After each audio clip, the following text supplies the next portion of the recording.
എന്തിനാ ഗംഗെ എത്ര വർഷമായി പല കമ്പ്യൂട്ടേക്കുന്നു? ഇത്രയും വർഷങ്ങൾക്ക് വിരാമം പറയാണ്. 4 വർഷത്തിന് ശേഷം ഞാൻ ദാ ഇന്ന് എന്റെ ടീത്ത് ബ്രേസസ് റിമൂവ് ചെയ്യാൻ വേണ്ടിയിട്ട് പോവാണ്. ഞാൻ ബാംഗ്ലൂർ പോയി. അപ്പം തന്നെ പുള്ളി എനിക്കൊരു ബില്ലടിച്ചിട്ട് വന്ന് 2.5 ലക്ഷം രൂപ എന്ന് പറഞ്ഞു. കുറച്ചു നേരം എനിക്ക് ശ്വാസവുമില്ല. Hello guys, welcome back to our channel. അപ്പൊ എല്ലാവർക്കും നമ്മുടെ പുതിയൊരു വീഡിയോയിലോട്ട് സ്വാഗതം ഗൈസ്. അപ്പോ ഞാൻ ഇത് ഭയങ്കര ഇൻട്രോ എന്ന് പറഞ്ഞിട്ട് പോകില്ല, കാരണം ഇതൊരു വലിയ ഗൈസ് ഒരു സ്റ്റോറിയാണ്. സോ എനിക്കറിയാം ഒബ്വിയസ്ലി നിങ്ങൾ എൻ്റെ അടുത്ത് കുറേ കാലമായിട്ട് ചോദിക്കുന്നുണ്ട്. അപ്പൊ ഞാൻ വിചാരിച്ചു ഇത് കറക്റ്റ് ടൈം എല്ലാത്തിനും അതിൻ്റെതായിട്ടുള്ള സമയം ഉണ്ടെന്നാണ്. നമ്മൾ ഇനി എത്രയൊക്കെ തത്രപ്പാട് കൂട്ടിയാലും എത്രയൊക്കെ ബഹളം വെച്ചാലും എന്തൊക്കെ സെറ്റ് എന്ന് നോക്കിയാലും സമയമാകുമ്പോഴേ പല കാര്യങ്ങളും നടക്കുള്ളൂ. സോ ഗൈസ്, അപ്പൊ നമ്മുടെ ഇന്നത്തെ വീഡിയോ എന്ന് പറയുന്നത് ഞാൻ എൻ്റെ ടീത്ത് ബ്രേസസ് റിമൂവ് ചെയ്യാൻ വേണ്ടിയിട്ട് പോവാണ്. സോ ഞാനിപ്പം നമ്മുടെ ഈ ഒരു യൂട്യൂബ് ചാനൽ തുടങ്ങിയിട്ട് 5 വർഷം കഴിഞ്ഞു. അപ്പൊ അതില് പണ്ടേ തൊട്ട് ഫോളോ ചെയ്യുന്നവരാണെങ്കിൽ അറിയാം, ഞാൻ നിങ്ങളെല്ലാം കാണുന്ന കാലം മുതലേ എൻ്റെ വായിക്കകത്ത് പല്ലിൽ ടീത്ത് ബ്രേസസ് അല്ലെങ്കിൽ പല്ലിൽ കമ്പി എന്ന് പറഞ്ഞ സാധനമുണ്ട്. സോ അത് ഞാൻ ഇന്ന് ഇത്രയും നീണ്ട വർഷം 4 വർഷത്തിന് ശേഷം ഞാൻ ഇന്ന് എൻ്റെ ടീത്ത് ബ്രേസസ് റിമൂവ് ചെയ്യാൻ വേണ്ടിയിട്ട് പോവാണ്. സോ ഗൈസ്, അപ്പൊ അതിന്റെ ഒരു സ്റ്റോറിയാണ് ഞാൻ നിങ്ങൾക്ക് പറയണം. ഇതിപ്പോ ഒരുപാട് പേർക്ക് ഉപയോഗപ്പെടും. ബിക്കോസ് ഇത് എനിക്ക് ഈ 4 വർഷം എന്തിന് ഇത്രയും ടൈം എടുത്തു, എനിക്ക് എന്തൊക്കെ മിസ്റ്റേക്ക് ആണ് പറ്റിയെന്നൊക്കെ കാര്യങ്ങളാണ് നിങ്ങൾക്ക് ഷെയർ ചെയ്ത് തരാൻ വേണ്ടിയിട്ട് പോകുന്നത്. അപ്പോൾ let's get in the video.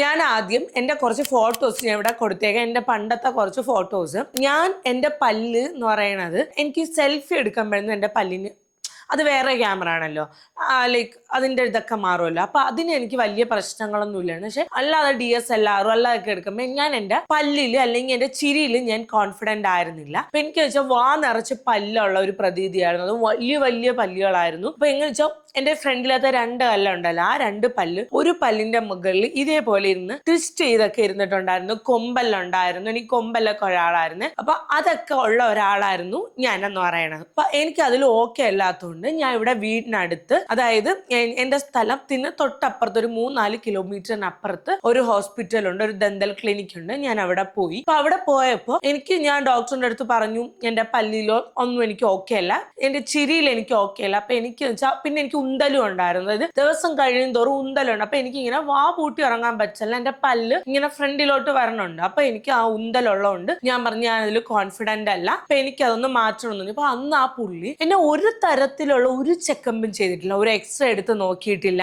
എന്റെ പല്ലിന്റെ എങ്ങനെയാണ് ഫോട്ടോസ് ഒന്നും എടുത്ത് നോക്കിയില്ല, ഒന്നും എടുക്കാതെ പുള്ളി എന്റെ അടുത്ത് പറഞ്ഞു ഇന്നയാണ് റേറ്റ് എന്ന് പറയുമ്പോഴത്തേക്ക് എനിക്കെന്ന് ആ സമയത്തായത് എനിക്ക് തോന്നുന്നു ഒരു 18,000 രൂപ 20-നകത്ത് എനിക്ക് ആയുള്ളൂ. അപ്പം എനിക്കിവിടെ നെടുമങ്ങാടൊക്കെ വേറെ ക്ലിനിക്ക് ഉണ്ട്. അപ്പൊ അത് പൈസ അത്രയും എനിക്കില്ലാത്തതുകൊണ്ട് ഞാൻ ആ സമയത്ത് പോയത് ഈ 18,000 രൂപ ആ ഒരു റേറ്റ്, അല്ലെങ്കിൽ എനിക്ക് 18-20 അത്രേ ഉള്ളൂ. അപ്പൊ മന്ത്ലി നമ്മൾ ടൈറ്റ് ചെയ്യാൻ പോകുമ്പോൾ അടയ്ക്കണം. അപ്പൊ അത്രയുള്ളൂ. അപ്പൊ ഞാൻ ഓക്കെ ഫൈൻ, ആ എമൗണ്ട് എനിക്ക് ഓക്കെ ആണ് എന്നും പറഞ്ഞ് ചെന്നു. പുള്ളിക്കാരൻ്റെ ഒന്നും നോക്കി എൻ്റെ അടുത്ത് എനിക്ക് ഇന്ന് ഞാൻ ആലോചിക്കുമ്പോൾ എനിക്ക് അതിൽ ഏറ്റവും ഫണ്ണായിട്ട് തോന്നുന്ന കാര്യം വെച്ചാൽ പുള്ളിക്കാരൻ്റെ അടുത്ത് ചോദിച്ചു ഈ പല്ലെടുക്കണോ ഗംഗ എന്ന് ചോദിച്ചു. അപ്പൊ എനിക്ക് അന്ന് എന്റെ ബുദ്ധി ആലോചിക്കണം, ഇങ്ങനെ എന്തൊരു പറയണത് എന്തോന്ന് അറിഞ്ഞൂടാത്തോണ്ടാണ് പുള്ളി ഇങ്ങനെ പറയണമെന്നൊന്നും എനിക്ക് തോന്നിയില്ല. അപ്പൊ ഞാൻ ഇങ്ങനെ ചിരിച്ചോണ്ട് അപ്പൊ ഞാൻ പുള്ളി ഫണ്ണടിച്ചെന്നാണ് വിചാരിച്ചത്. പക്ഷെ ലേറ്റർ കാലം എനിക്ക് തെളിയിച്ചു വന്നു അങ്ങേർക്കൊരു തെങ്ങി എറിഞ്ഞൂടെന്നുള്ള കാര്യം. അങ്ങനെ പുള്ളിക്കാരൻ എൻ്റെ പല്ലെടുത്ത്, എൻ്റെ കൊമ്പല്ലെടുക്കാൻ വേണ്ടിയിട്ട് പാടില്ല, അതിന്റെ ബാക്കിലോട്ടുള്ള പല്ല് വേണം എടുക്കാൻ വേണ്ടിയിട്ട്. അങ്ങനെ എൻ്റെ വായിന്ന് ടോട്ടൽ 4 പല്ല് പറിച്ച് ഇടന്ന് 2 അങ്ങനെ 4 പല്ലെടുത്തതിന് ശേഷം മന്ത്ലി എന്തൊക്കെ ചെയ്യോ, മന്ത്ലി ടൈറ്റുകൾ അതൊക്കെ ചെയ്യും. അപ്പൊ ഈ പല്ലെടുക്കാൻ പോകണ അന്ന് ഞാൻ ഡോക്ടറിനോട് ചോദിച്ചു, ഡോക്ടർ ഞാൻ ഇങ്ങനെ യൂട്യൂബിൽ വീഡിയോസ് ഇടാറുണ്ട്, അപ്പൊ ഞാൻ ഇതൊരു വ്ളോഗായിട്ട് എടുത്തോട്ടാ. പറഞ്ഞോ അലൗഡ് അല്ല എന്ന് പറയും. അപ്പൊ ഞാൻ വിചാരിച്ചു ഓക്കെ, അവരുടെ പ്രൈവസി നമ്മൾ മാനിക്കണം, വേണ്ട, ഞാൻ എന്തോ ചെയ്തില്ല, വീഡിയോ എടുത്തില്ല, അതിനെ മാനിച്ചു. അതിനുശേഷം ഞാൻ ടൈറ്റ് ചെയ്യാൻ പോകുമ്പം എനിക്ക് ഏറ്റവും ഡിസ്കസ്റ്റിംഗ് ആയിട്ടുള്ള ഒരു കാര്യം ഞാൻ പറയട്ടാ, എല്ലാവർക്കും ഒരേ എക്യുപ്മെന്റ്സ് ആണ് യൂസ് ചെയ്യണത്. അതായത് ഈ നാക്കൊക്കെ താത്തി വയ്ക്കുന്ന സാധനമുണ്ട്, എനിക്ക് പാലോയ്ക്കുമ്പോൾ വോമിറ്റ് ചെയ്യാൻ വരുന്ന ഗൈസ്. എല്ലാവർക്കും ഒരേ എക്യുപ്മെന്റ്, വൃത്തിയില്ല, സ്റ്റെറിലൈസ് ചെയ്യൂല, വരുമ്പോഴത്തേക്ക് എന്തിനാ വെള്ളത്തിലിട്ട് വച്ചേക്കും, അതാ അതിന്റെ സ്മെല്ല് ഭയങ്കര മീനാറ്റമാണ്, കയ്യിൽ ഗ്ലൗസ് ഇടൂല, ഇയാള് ചോറ് നിന്നോണ്ട് നമ്മളോ പല്ലിലൊക്കെ ഇട്ട് പിടിക്കും. ഭയങ്കര സ്മെല്ലാണ് ഗൈസ്. ഭയങ്കര ഞാൻ എങ്ങനെയെന്ന് അറിയോ, എൻ്റെ വായിൽ ഇങ്ങനെ ഓരോന്ന് ടൈറ്റ് ചെയ്യുമ്പോഴും ഞാൻ ഇങ്ങനെ ശ്വാസം വിടാതിരിക്കും. വിട്ടാലല്ലേ വലിച്ചെടുക്കേണ്ടി വരുള്ളൂ. അപ്പൊ ആ സ്മെല്ല് വരും. അപ്പൊ ഞാൻ ഇങ്ങനെ ഇരിക്കും. എന്നിട്ട് അയാളത് അങ്ങോട്ട് എടുക്കുമ്പോൾ ഞാൻ കുറച്ച് ശ്വാസം എടുക്കും, വീണ്ടും ഞാൻ. കാരണം എനിക്ക് അത്ര ബുദ്ധിമുട്ടായിരുന്നു. ഒട്ടും വൃത്തിയില്ലാത്തൊരു സ്ഥലം. ഞാൻ അവിടെ പോയി. എനിക്ക് എല്ലാ മാസവും ഞാൻ കറക്റ്റായിട്ട് ടൈറ്റ് ചെയ്യാൻ വേണ്ടിയിട്ട് പോയി. ഞാൻ റിയലൈസ് ചെയ്ത കാര്യം എന്ന് പറഞ്ഞാൽ എൻ്റെ ഇവിടത്തെ താഴത്തെ പല്ലിന്റെ ഗ്യാപ്പ് അടയുന്നുണ്ട്. എടുത്ത പല്ലിന്റെ ഗ്യാപ്പ് അടഞ്ഞാലല്ലേ പല്ല് കറക്റ്റായിട്ട് പോലും ഉന്തലൊക്കെ മാറുള്ളൂ. താഴത്തെ വരിയിലെ പല്ലിന്റെ ഗ്യാപ്പ് ഫുള്ളായിട്ട് അടഞ്ഞില്ലെങ്കിൽ ഒരു 60% അടഞ്ഞു. പക്ഷേ മുകളിലത്തെ ആ എടുത്ത പല്ല് അതേപോലെ അവിടെ ഉണ്ട്. 2 വർഷമായി ഗൈസ്. ആ പല്ലിന് ഒരു മാറ്റമില്ല. 2 വർഷം ഞാൻ വെറുതെ കമ്പിട്ടുന്നേ ഉള്ളൂ, ഒരു മാറ്റവും ഇല്ല. എന്നിട്ട് ഞാൻ 2 വർഷമായി ഞാൻ ഡോക്ടറിന്റെ അടുത്ത് ചെന്നപ്പോ കറക്റ്റ് ആയിട്ട് പോയി 2 വർഷമായി കംപ്ലീറ്റ് ആയി. ഇപ്പൊ ഡോക്ടറിന്റെ അടുത്ത് പറഞ്ഞു കഴിഞ്ഞാൽ മുകളിലത്തെ പല്ല് കുറച്ച് സ്ലോ ആണ്, നമുക്കിനി 1 വർഷം കൂടെ. അപ്പൊ ടോട്ടൽ 3 വർഷം. അപ്പൊ എനിക്ക് മനസ്സിലായി ഇതിവിടെ നിന്നാ ശരിയാവൂല, ഇതിവിടെ നിന്നാ ശരിയല്ല. അപ്പൊ അന്ന് ആ സമയത്ത് എനിക്കൊരു ഫംഗ്ഷൻ ഉണ്ടായിരുന്നു. നിങ്ങൾ എൻ്റെ പള്ള വീഡിയോസ്, പെണ്ണ് കാണൽ വീഡിയോസ് കണ്ടതല്ലേ ഗൈസ്? അപ്പൊ അതിലെനിക്കൊരു ഫംഗ്ഷൻ ഉണ്ടായിരുന്നു. പിന്നെ എൻഗേജ്മെന്റ്, അത് ആ സമയത്ത് എൻ്റെ എൻഗേജ്മെന്റ് എടുത്തുകൊണ്ട് ഞാൻ പറഞ്ഞു ഇങ്ങനെയാണ് എൻ്റെ എൻഗേജ്മെന്റ്. അപ്പൊ എനിക്ക് പല്ലിക്കമ്പി നിങ്ങൾ എൻഗേജ്മെന്റിന്റെ അന്ന് തലേദിവസം വന്നോളൂ, ഞാൻ ഈ കമ്പിയെല്ലാം ഊരിപ്പറിച്ച് തരാം. എൻഗേജ്മെന്റ് കഴിഞ്ഞിട്ട് പിറ്റേന്ന് വരൂ, നമുക്ക് ഒന്നുകൂടെ വെച്ചിട്ട് 1 വർഷം കൂടെ ഇടാം. ഫൈനലി ഞാൻ പറഞ്ഞു ഓക്കെ ബൈ. എനിക്ക് അതോടെ സെറ്റ് ആയില്ല. ഞാൻ അങ്ങനെ എൻ്റെ ഒരു ഫ്രണ്ടിന്റെ സജഷനോടെ ഞാൻ വേറൊരു ഡോക്ടറിന്റെ അടുത്ത് പോയി. അപ്പൊ ഡോക്ടറിന്റെ അടുത്ത് പോയപ്പോൾ ഞാൻ പറഞ്ഞു എനിക്കിനി കമ്പി ഇടാൻ വയ്യ. കഴിഞ്ഞ 2.25 വർഷമായി. 2.25 വർഷമായി എനിക്ക് പറ്റൂല, കാരണം എൻ്റെ എൻഗേജ്മെന്റ് ആണ്, എനിക്ക് ഇങ്ങനെയാണെന്ന് പറഞ്ഞപ്പോൾ ഡോക്ടർ പറഞ്ഞു ഒരു കാര്യം ചെയ്യാം, നമുക്ക് അലൈനേഴ്സ് ഇടാന്ന് പറഞ്ഞു. വി ദന്തൽ എന്ന് പറഞ്ഞൊരു ക്ലിനിക്കിൽ പോയി പട്ടത്ത് അലൈനേഴ്സ് ഇടാന്ന് പറഞ്ഞു. അപ്പം അവര് ഭയങ്കര അടിപൊളിയായിരുന്നു. അവര് എൻ്റെ അടുത്ത് പറഞ്ഞ് ടീത്ത് ബ്രൈസസ് ഇട്ടാൽ കുറച്ചുകൂടെ കുറച്ചുകൂടെ ഇതാവും, അല്ലെങ്കിൽ അലൈനേഴ്സ് ഇടാന്ന് പറഞ്ഞു. അങ്ങനെ ഞാൻ അലൈനേഴ്സ് ഇട്ടു. പക്ഷെ അലൈനേഴ്സ് ഇട്ടിട്ട് എനിക്ക് മാറ്റമുണ്ട്. പക്ഷെ എൻ്റെ ഒരു വശത്തെ പല്ല്, ഇന്ന് എനിക്കത് ഈ വശമുണ്ടെന്ന് എനിക്ക് കറക്റ്റ് ഓർമ്മ കിട്ടുന്നില്ല. കാരണം എല്ലാ ഗ്യാപ്പും അടഞ്ഞുകൊണ്ട് എനിക്ക് മറ്റാകുമ്പോൾ എപ്പോഴും ആ സൈഡിൽ മാത്രം ഒരു ഗ്യാപ്പ് ഉണ്ടായിരുന്നു. ആ ഗ്യാപ്പ് എനിക്ക് അടയുന്നേ ഇല്ല. അലൈനേഴ്സ് പൊട്ടി പോകുന്നുണ്ട്. സോ ഫൈനലി ഞാൻ ബാംഗ്ലൂരിൽ പോയിട്ട് ഞാൻ ഒരു റീലൊക്കെ കണ്ടപ്പോഴത്തേക്ക് പല്ല് കാണിച്ചിട്ട്, അതായത് അവരെന്റെ എക്സ്റേ എടുത്തിട്ടില്ല, ഭയങ്കര വലിയ ക്ലിനിക്കാണ്. വലിയ ക്ലിനിക്ക് എന്ന് വെച്ചാൽ പാൽ ഡെന്റിസ്ട്രി അങ്ങനെ എന്താണ് പേര്. വലിയ ക്ലിനിക്കാണ്. എൻ്റെ എക്സ്റേ എടുത്തിട്ടില്ല, എൻ്റെ ഹിസ്റ്ററി ഒന്നും അവർ കേട്ടിട്ടില്ല, ഒന്നുമില്ല. ഞാൻ ഇങ്ങനെ അവരുടെ അടുത്ത് പറയണം, ഇംഗ്ലീഷിലാണ് നമ്മള് ലാംഗ്വേജ്, മലയാളം ഇല്ല, അല്ലെങ്കിൽ തമിഴ്. അപ്പൊ ഇംഗ്ലീഷും തമിഴും കൂടെ ഞാൻ മിക്സ് ചെയ്ത് എനിക്ക് അറിയാന്നുള്ള രീതിയിലൊക്കെ ഞാൻ പറഞ്ഞു കൊടുത്തു.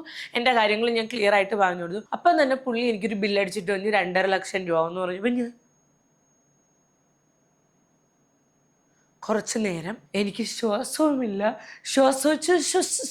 ഒന്നുമില്ലാതെ ഞായിരുന്നു. കാരണം 2.5 ലക്ഷം രൂപയ്ക്ക് ഞാൻ എന്നിട്ട് ഇന്ന് 25,000 രൂപ അടയ്ക്കണം. ഞാൻ പറയും I will come later you know എന്നൊക്കെ പറഞ്ഞ് ഞാൻ അവിടെ നിന്ന് ഇറങ്ങി. അതിനുശേഷമാണ് ഞാൻ ഇപ്പം കാണിക്കുന്ന കമലയിലെത്തുന്നത്.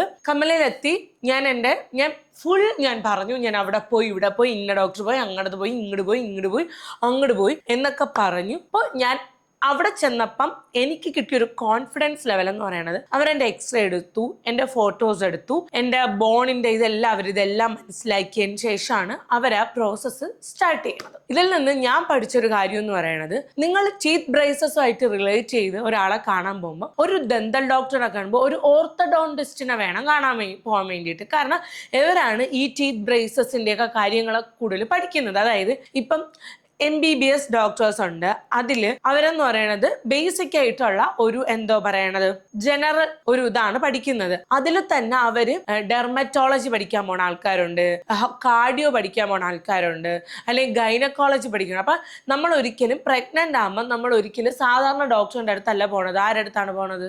ഗൈനക്കോളജിയുടെ അടുത്താണ് പോണത്. കാരണം എന്താണെന്ന് വെച്ചാൽ ഗൈനക്കോളജി ഡോക്ടറിനാണ് ഇതിനെക്കുറിച്ച് അറിയാന്നുള്ളത്. അപ്പം അങ്ങനെ ഒരു മണ്ടത്തരം നിങ്ങൾ കാണിക്കരുത്. ഇനി നിങ്ങൾ പല്ലിലെ കമ്പി ഇടുകയാണ്, അല്ലെങ്കിൽ ചീത്തനൊരു പ്രശ്നമാണ്, നിങ്ങൾ ഒരു ഓർത്തഡോണ്ടിസ്റ്റിനെ വേണം കാണിക്കാൻ. ഞാൻ ഇവിടെ വീടിനടുത്തുള്ള ഡോക്ടർ, അയാൾ പല്ലിളക്കുന്നതും പല്ലിലെ പോടടയ്ക്കുന്നതും അങ്ങനത്തെ പരിപാടി മാത്രം, ക്ലീൻ ചെയ്യുന്ന അങ്ങനത്തെ പരിപാടി. Till now he is not an orthodontist. അപ്പൊ അതുകൊണ്ട് നിങ്ങൾ അങ്ങനെ ഒരു ഡോക്ടറിന്റെ അടുത്ത് പോവരുത്. നിങ്ങൾ നല്ലൊരു ഡോക്ടർ, ഒരു ഓർത്തഡോണ്ടിസ്റ്റ് അടുത്തേ പോവൂ. കാരണം നമ്മളെ ചിരി കുറച്ചുകൂടെ ബെറ്റർ ആക്കാൻ, അല്ലെങ്കിൽ നമ്മുടെ ആ ഒരു പോഷൻ കുറച്ചുകൂടെ ബെറ്റർ ആക്കാൻ നമ്മൾ കൊണ്ടുപോകുമ്പോൾ അവർ നമ്മളെ എങ്കോണേ പറഞ്ഞാൽ സ്ട്രേഞ്ചർ തിങ്സിൽ വേദന പിടിക്കുമ്പോൾ അവരെ മോന്ത ഇങ്ങനെ കോണിക്കുമല്ല, അതേ കണക്കൊക്കെ ആക്കി വിടും. കാരണം എൻ്റെ ഫേഷ്യൽ ഫീച്ചേഴ്സ് തന്നെ ഒരുപാട് ആ ഡോക്ടർ പഠിച്ച് മാറ്റിയെടുത്തു. അതിനുശേഷം ഞാൻ ഇവിടെ കമലയിൽ പോയതിനു ശേഷം എനിക്ക് ഡോക്ടർ കറക്റ്റ് ആയിട്ടുള്ള ഇന്ന ടൈമിൽ എനിക്ക് ഇന്ന കാര്യങ്ങളൊക്കെ ചെയ്തു. അപ്പൊ കുറച്ചാൾ വെയിറ്റ് ചെയ്തു. അപ്പൊ വെയിറ്റ് ചെയ്തപ്പോൾ ഒരു പ്രശ്നം വെച്ചാല് എൻ്റെ താഴത്തെ വരിപ്പല്ല് സെറ്റാണ്. കാരണം 60% മറ്റേ അങ്ങേര് അടച്ചു വിട്ട് ബാക്കി 100% 40% അവർ അടച്ച് അടിപൊളിയാക്കി തന്നു. അതിൻ്റെ ഇടയിൽ തന്നെ നമ്മൾ ഈ ഒരു വർഷത്തെ ഗ്യാപ്പിൽ അലൈനേഴ്സ് ഇടുന്ന സമയത്ത് ഇത് വന്ന് വീണ്ടും താഴത്തെ പല്ലിന്റെ സ്പേസ് വന്ന് അത് കമല ഫുൾ അടച്ചു തന്നു. കമലയിൽ ഡോക്ടർ ഫുൾ അടച്ചു തന്നു. പക്ഷെ എനിക്ക് ഇവിടെ എന്താ വെച്ചാല് മെഗലിലത്തെ ഒരു വശത്ത് എനിക്ക് റൈറ്റ് ഈ സൈഡ് അല്ലെങ്കിൽ ഈ സൈഡ്, എനിക്ക് ഏത് സൈഡാന്ന് ഓർമ്മയില്ല, ഏതോ ഒരു സൈഡില് ബോൺ മൊമെന്റേ ഇല്ല. അതായത് ഓൾറെഡി 27 വയസ്സായപ്പോ അതുകൊണ്ട് തന്നെ ഈ പല്ലിന്റെ മൊമെന്റ് എന്ന് പറയുന്നത് ഭയങ്കര ബോൺ മൊമെന്റ് ഭയങ്കര കുറവാണ്. കാരണം നമ്മൾ പ്രായം കൂടുന്തോറും നമ്മുടെ ബോൺ മൊമെന്റ് ഒക്കെ കുറയും. നമ്മുടെ ആ ഒരു ചിൽ ഏജ് ഉണ്ടല്ലോ, അല്ലെങ്കിൽ ഒരു 15, 22, 23 ആ ഒരു പെട്ടെന്ന് റിസൾട്ട് കിട്ടുന്ന ഒരു ഏജാണ്. ഇപ്പം എനിക്ക് ബോൺ മൊമെന്റ് കുറവായതുകൊണ്ട് എനിക്ക് കോർട്ടിക്കോട്ടമി എന്ന് പറഞ്ഞ ഒരു സർജറി ചെയ്ത്, കോർട്ടിക്കോട്ടമി എന്ന് പറഞ്ഞാൽ സർജറി ചെയ്യുന്ന ഒരു ഷോർട്സ് വീഡിയോ ഇട്ടിട്ടുണ്ട്. ആ സർജറിക്ക് ശേഷമാണ് എൻ്റെ ബോൺ മൊമെന്റ് കറക്റ്റായി ഫാസ്റ്റായി എൻ്റെ പല്ലിന്റെ ഗ്യാപ്പ് അടഞ്ഞത്. ട്വിസ്റ്റ് എന്താണെന്ന് വെച്ചാൽ ഞാൻ ആദ്യം ഇവിടെ വീടിനടുത്തുള്ള കാണിച്ച ആ ഡോക്ടറിന് ഈ കോർട്ടിക്കോട്ടമി എന്തെന്നാ പുള്ളി കേട്ടിട്ടുണ്ടാവും എന്ന് പോലും എനിക്ക് അറിഞ്ഞുകൂടാ. സോ അങ്ങനെ അടഞ്ഞു. പിന്നെ എനിക്ക് ഗമ്മി സ്മെയിൽ ഉണ്ടായിരുന്നു. അപ്പൊ അതുകൊണ്ട് തന്നെ എൻ്റെ ഇവിടെ സ്ക്രൂ ഇട്ടിട്ടുണ്ട്, ഇപ്പോഴും ഇട്ടിട്ടുണ്ട്. അപ്പൊ അത് ലാസ്റ്റ് ഒരുമിച്ച് റിമൂവ് ചെയ്യാന്ന് പറഞ്ഞ് അപ്പൊ ആ സ്ക്രൂ ഇട്ട് എൻ്റെ ഗമ്മി സ്മൈൽ ഫുള്ള് ക്ലിയർ ചെയ്തു.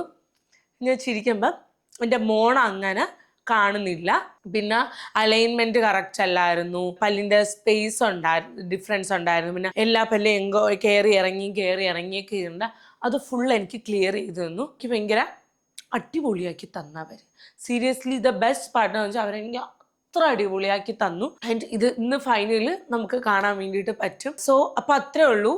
പിന്നെ അതിൻ്റെ ഇടയിൽ തന്നെ ഇപ്പൊ എനിക്ക് കമന്റ് ബോക്സ് വരാറുണ്ട്, ചേച്ചി എന്തിനാ കുഴഞ്ഞ് സംസാരിക്കുന്നേ, ചേച്ചിയുടെ നാക്ക് എന്താ തളർന്ന് കിടക്കുകയാണോ എന്നൊക്കെ പറഞ്ഞ് വായിൽ ഈ ലാസ്റ്റ് സെഗ്മെന്റ് ആകുമ്പം ഇട്ടിട്ടുള്ളവർക്കറിയാം നമ്മൾ ഒരുപാട് ബാർ ഇടണം. ഈ ബാർ ഇടുന്ന സമയത്ത് നമ്മൾ സംസാരിച്ചാലേ പല്ലിന്റെ മൂവ്മെന്റ് കൊണ്ട് അത് ക്ലിയർ ആവുള്ളൂ. അപ്പം എനിക്ക് ബാർ ഇട്ടാണ് ഞാൻ എപ്പോഴും സംസാരിക്കണം. അപ്പം നക്ക് തത്തുമ്പോൾ കുഴന്നൊക്കെ സംസാരിക്കാറുണ്ട് ഗൈസ്. കുഴഞ്ഞൊക്കെ സംസാരിക്കുന്നുണ്ട്. അല്ലാതെ എനിക്ക് ഞാനൊരു കുഴച്ചിക്കുന്നായിട്ടോ ഒന്നുമല്ല.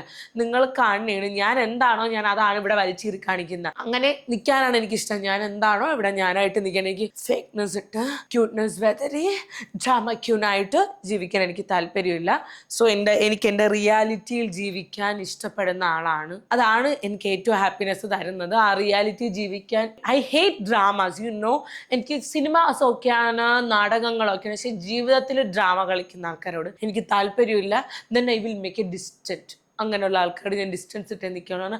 എനിക്ക് ആ ഡ്രാമയിൽ കാരണം എന്നെ ആ ഡ്രാമയിൽ പിടിച്ചിടുമ്പം നോ, എനിക്ക് ആ ഡ്രാമ വേണ്ട. എനിക്കിങ്ങനെ റിയൽ ലൈഫിൽ റിയാലിറ്റിയിൽ ജീവിക്കണം. ഓക്കെ, അപ്പൊ അത്രേ ഉള്ളൂ. ഇത്രയാണ് എൻ്റെ പല്ലിന്റെ കാര്യത്തിൽ നടന്നത്. അപ്പൊ ഞാൻ നിങ്ങൾക്ക് തരുന്ന ഉപദേശം, നിങ്ങൾ ഒരു ഡോക്ടറിനെ കാണാൻ പോകുമ്പോൾ ഞാൻ ആദ്യം പൈസ കുറയ്ക്കാൻ വേണ്ടിയിട്ടാണ് ഇവിടെ അടുത്തുള്ള ഡോക്ടറിനെ പോയത്. പക്ഷെ എനിക്ക് ഇരട്ടിയായി. അപ്പൊ അതുകൊണ്ട് തന്നെ ഇപ്പൊ പൈസ ഇല്ലാന്നുണ്ടെങ്കിൽ കുഴപ്പമില്ല, ടേക്ക് യുവർ ടൈം. ഒരു പൈസ കിട്ടുന്ന സമയത്ത് നല്ലൊരു സ്ഥലത്ത് പോവുക, ഒരു നല്ല സ്പെഷ്യലിസ്റ്റ് ആയിട്ടുള്ള ഓർത്തോഡോണ്ടിസ്റ്റ് ഉള്ള ഈ എക്സ്റേയും ഫോട്ടോസും നമ്മുടെ കാര്യങ്ങൾ കറക്റ്റ് ആയിട്ട് ട്രാക്ക് ചെയ്യുന്നവരടുത്ത് പോവുക. അപ്പൊ അത്രേ ഉള്ളൂ ഗൈസ്.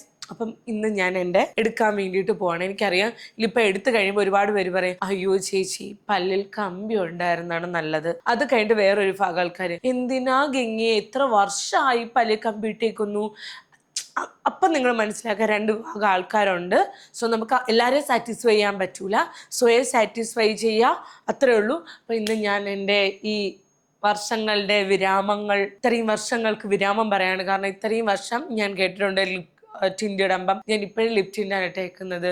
ലിപ് ഓയിൽസ് ഇടുമ്പം ലൈക്ക് അഗ്മെൻറ്റേഷൻ ചെയ്തു, ലിപ് ഫിൽ ചെയ്തു. പക്ഷെ ഗംഗ ലിപ് ഫിൽ ചെയ്തിട്ടും ഗംഗയ്ക്ക് ചന്തം വന്നില്ല എന്നൊക്കെ പറയുന്നുണ്ട്. അപ്പൊ അതുകൊണ്ട് എനിക്ക് എൻ്റെ ഭംഗി, ഞാൻ കണ്ണാടി കൂടെ കാണുമ്പോൾ എനിക്ക് ചന്തമാണോ, എനിക്ക് ആ ചന്തം മതി. പിന്നെ എന്ന് പറയുന്നത് ഓക്കെ, അപ്പൊ ഈ കവടി നിരത്തുന്ന ആൾക്കാരുടെ അടുത്ത് ഞാൻ ഇതുവരെ ലിപ് ഫില്ലിങ് ചെയ്തില്ല. കാരണം ഒരു ദൊമക്ക് ചുണ്ടാണ്. പക്ഷെ അതേസമയം ദൈവം എനിക്ക് ശ്വാസം വിടാനും ചുണ്ടെന്ന അവിടെ ഇരിക്കട്ടെ എന്നും പറഞ്ഞ് ചെറിയൊരു വര മാത്രം തന്നിട്ടുള്ളായിരുന്നെങ്കിൽ ഓഫ് കോഴ്സ് ഞാൻ ഫില്ല് ചെയ്തതിന്റെ ടൈമേ കഴിഞ്ഞു, നേരത്തെ ഫില്ലൊക്കെ ചെയ്തേനെ. സോ അപ്പൊ അത്രേ ഉള്ളൂ ഗൈസ്. ഞാൻ ബ്രേസസ് റിമൂവ് ചെയ്യാൻ വേണ്ടിയിട്ട് പോവാണ്.